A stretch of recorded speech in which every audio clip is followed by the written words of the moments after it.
শহীদ দুই ধরনের। ইবনু হাজার আল আসকালানি উনিও শাহাদাতের প্রকারভেদ করতে যেয়ে বলেছেন যে শহীদ দুই প্রকার। একটা হচ্ছে শাহিদ দুনিয়া ওয়াল আখরা, যেটা আমরা বলেছি যারা আল্লাহর রাস্তায় নিহত হয়েছে তারা।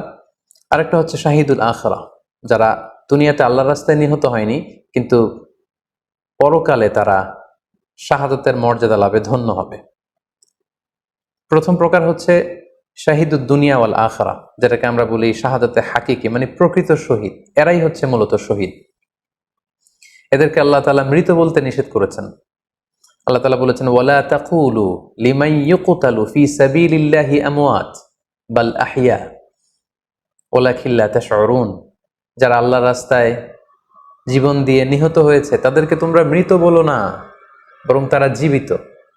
অন্য এক আয়াতে এসেছে বাল আহিয়াউন ইনদা রাব্বিহিম ইউরযাকুন, তারা জীবিত এবং আল্লাহর কাছে তারা রিজিক প্রাপ্ত, আল্লাহ তাআলার পক্ষ থেকে তারা রিজিক প্রাপ্ত।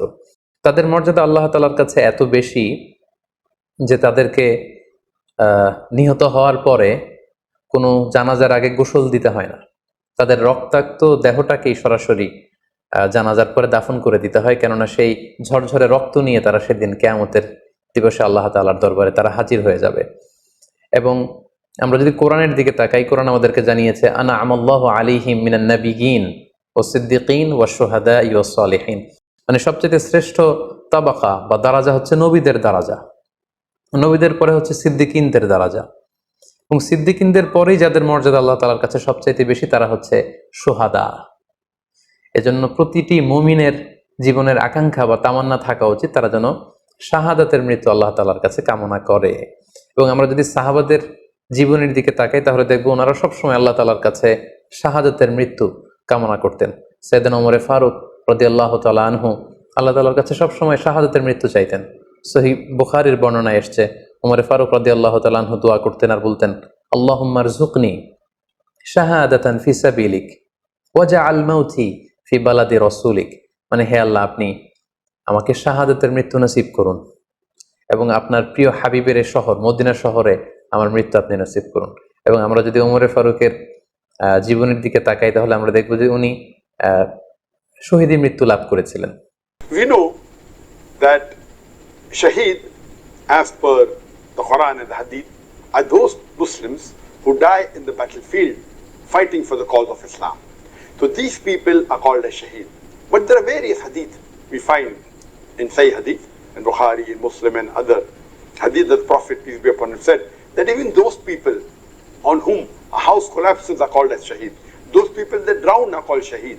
Those people that die due to abdominal or intestinal ailments are called as shaheed. Those people who die in plagues are called as shaheed.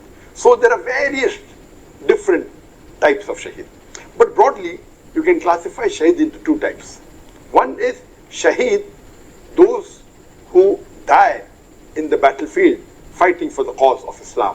These people are shaheed in the hereafter as well as in the dunya. And for these shaheed, our Prophet has said that there is no requirement of a ghusl or a salatul janazah. They have been promised paradise. But as far as the shaheed of the other category, those that die due to an abdominal ailment or die due to drowning or due to house collapse or due to plague, these people are shaheed in the hereafter, but they are not considered as shaheed in this world.